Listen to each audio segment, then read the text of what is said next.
Hi everyone, welcome to the Wise Owl Talks Dialogues in Design, a podcast for young architects and designers exploring early careers, creative growth, and the decisions that shape the first few years of professional life.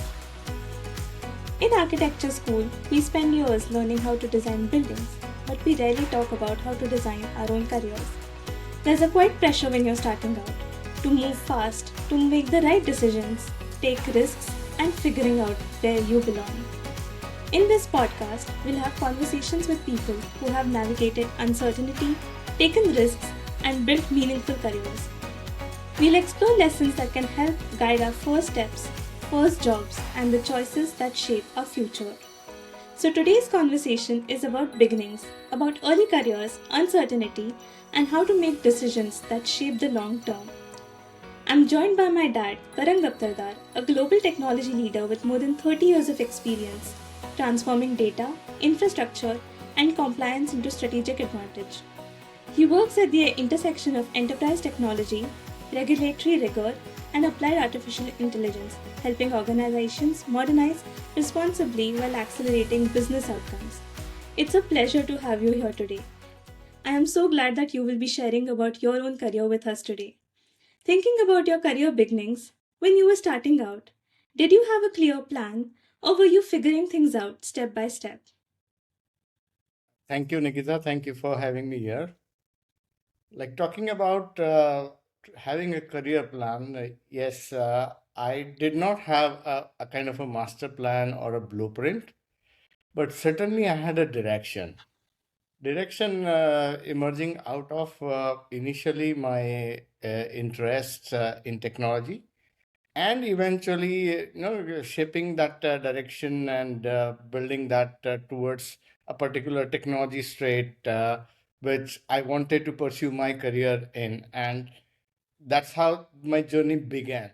So career is never linear per se, but what matters is you got to develop something transferable competence at every stage, wherein you should be able to gain competence, build competence, as well as transfer it or convert it into something meaningful for businesses.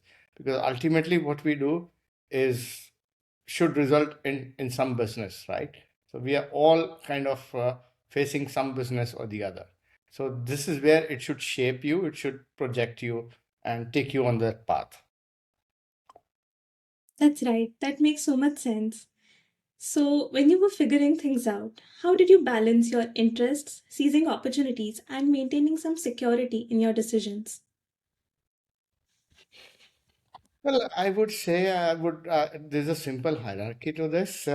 Basically, first thing you got to do is your capability building. That's foremost. That's very much important to have. Building your capability, right? You need to, you are fresh into the market. You are new to the enterprises, so you need to have some capabilities to prove upon. So build upon those capabilities, get some exposure and scale, in terms of try and get yourself exposed to larger meeting room discussions or larger technology exposures, whatever your field of interest could be. Look at the financial upside, but looking at the financial upside, I've seen people getting stagnant. Don't get stagnant just by some sort of financial security or something, because ultimately you've got to be a mover. These days, jobs get replaced. So the way at the pace of technology that is we are observing, people get replaced. So stagnancy is something which must worry you always. Right. I'm sure all of these things will provide a direction to the career. Once you had a direction in mind, the first year test is often the first job. How should someone approach that stage? What should they prioritize?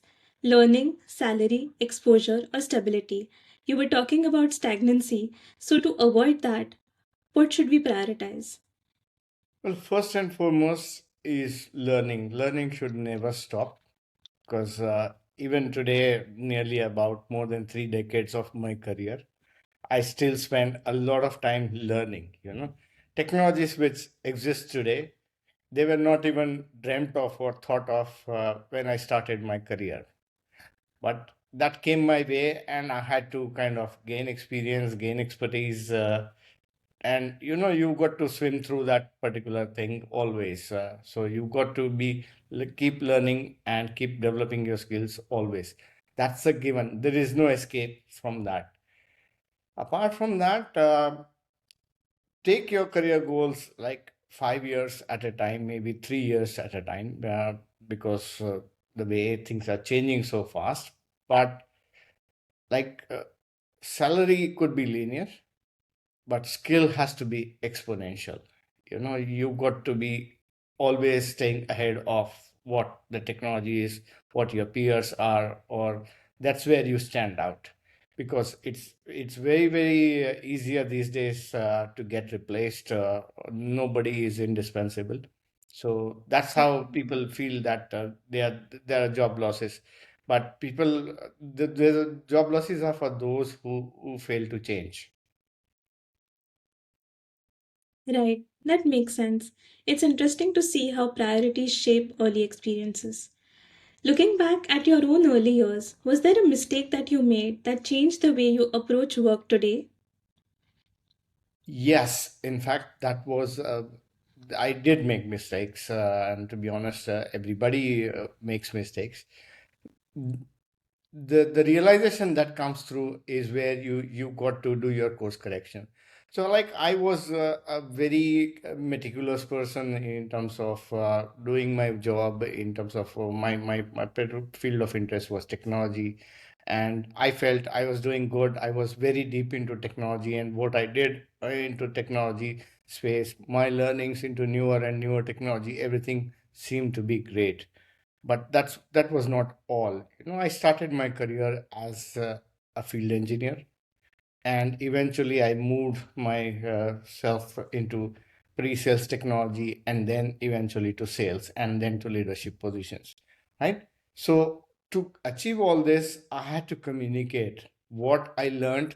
I didn't have that ability to communicate, so I thought I know everything, but I couldn't just communicate. So that was like, okay, that's where I realized that that's a mistake. I need to be working on my communication skills per se. It's not only that. When you work in larger organizations, thankfully, I got to work in very large organizations, what we call as matrix organizations, multiple lines of reporting, multiple lines of business. And that's where it's important to have your internal sponsors per se. Like you're liked by someone, you're disliked by someone. It's not that everybody likes you. So you got to build your internal sponsorship if you have got to get up the ladder. So that's where you think of leadership positions being promoted from, let's say, a field engineer to a team leader or to a manager per se. So that is important. At the same time, it is very, very important to think commercially, that every ladder you step further, think your value. Like, are you getting paid? Are you commercially that viable? Uh, or you are underscaled or overscaled? So keep that thing in mind as well. That's really insightful. As you were talking about climbing up the ladder, I'm sure with the ladder also comes risk. It always brings up risk. How do you distinguish between a professional risk that leads to growth and one that's just impulsive? Well, it is very natural to get impulsive. People do take impulsive decisions. I myself have taken impulsive decisions and later on regretted. So it is very, very important to control your impulse. But when it comes to taking professional risk, you got to watch out, like how's the symmetry like? Okay, either whether the upside is larger than the downside. Okay, that's one. Can I undo things, or can I recover from, even if that my decision turns out to be a blunder? Is there a recovery path? Can I recover back? Can I bounce back? And obviously, in terms of during that gamble, what is the capability I'm gaining? Is it only in terms of the financials, or is it in terms of some executive learning, some technology learnings, some value which will actually enhance my career? So risk is strategic. when it is it actually it's worth taking risk, but do it with a sensible head on your shoulders. Right. Speaking of risks, many young professionals consider moving abroad early in their careers. You yourself have built a large part of your career abroad. What should we realistically think about before making that decision? Well, yeah, actually, when I started my career, going abroad was a craze, of course, but it was not like everybody was going abroad. There were not many opportunities, though there were. But going abroad has different challenges altogether. In terms of you got to see how about your skills portability, whatever you're carrying in your country, in your workplace, are you able to transform that into the new place about it? What's the cost structure like? You're moving to a different place. How's the housing, the expenditure? Will you be able to sustain? Will you be able to take care of your family? Those things are important. And remember, when you are going into a different country, you are starting from scratch. Whatever you kind of gained in your professional careers, your repute, your relationship, your connections into the market, they're just not there. They simply go away. You've got to start from scratch. So network rebuilding socially, professionally is very, very important. Also, I'll just tell you an incident or other things that happened. I was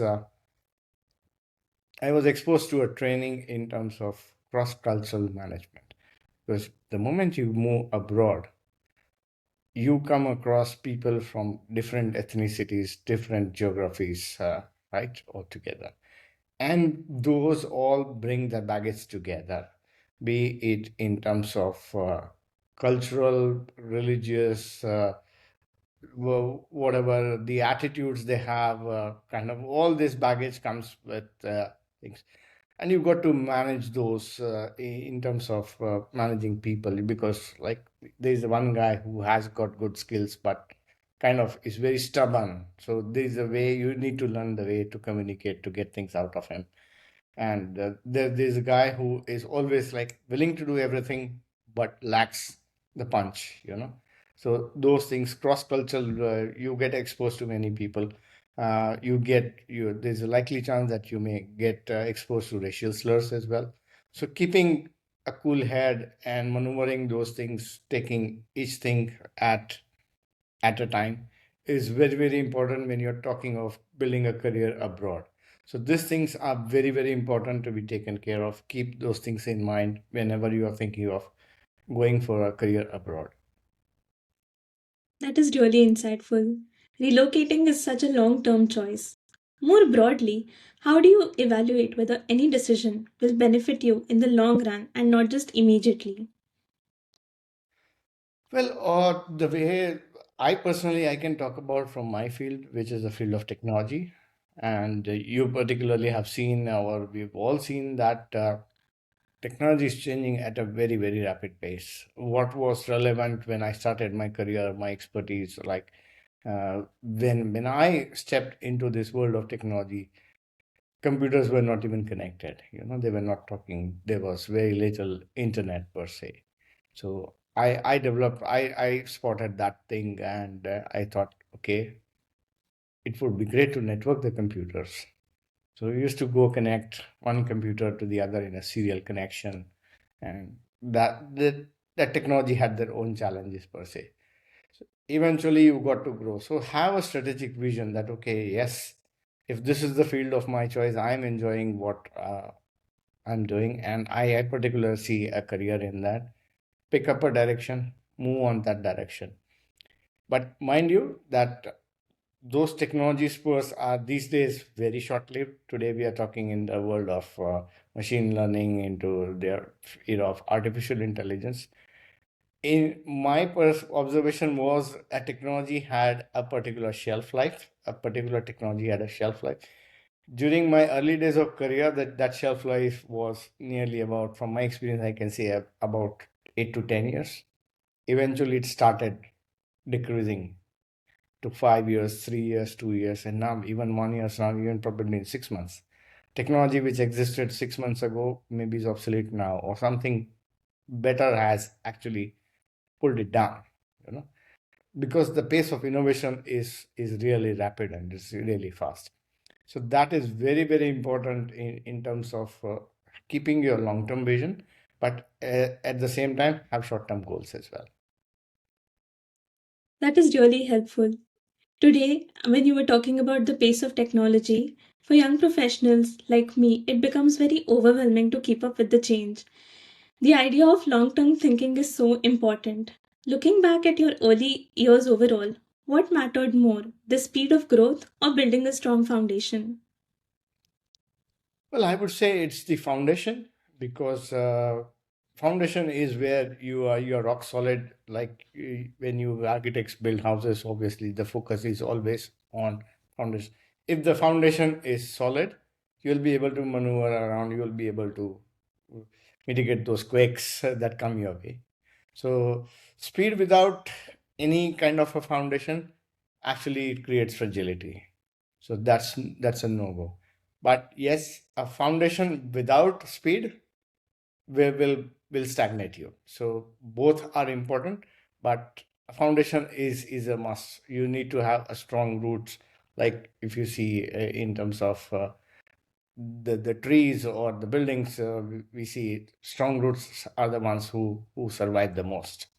So that's very, very important to have a solid foundation, and then on the foundation you keep building. That's so well said that having a strong foundation is so important. To end, would you like to share any experience or anything with us that would help young professionals like me navigate through our early careers?